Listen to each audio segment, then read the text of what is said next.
Why do some paint protection films start peeling or bubbling after just a short time?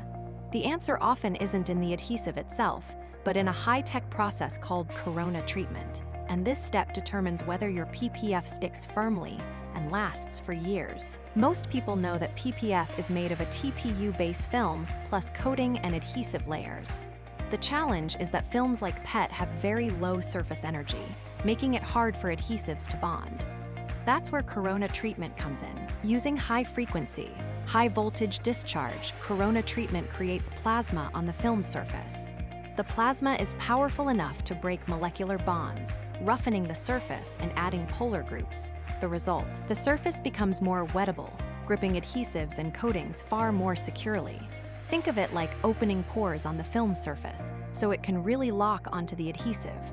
On the production line, corona treatment can be applied in different ways. Some manufacturers treat the film right after extrusion and cooling, securing adhesion for downstream steps.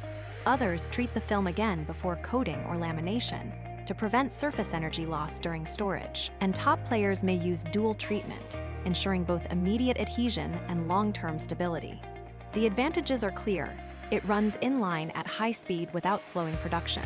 It only modifies a nanometer-thin surface layer, leaving the film's mechanics untouched, and it's eco-friendly with no waste liquid discharge. So whether PPF avoids peeling and bubbling doesn't just depend on the adhesive, it depends on corona treatment technology behind it. That's why leading PPF manufacturers worldwide maintain both strong reputation and pricing power. If you're seeking more reliable PPF solutions, we can tailor material systems for different markets. Get in touch so your clients feel more confident and your business stays worry-free.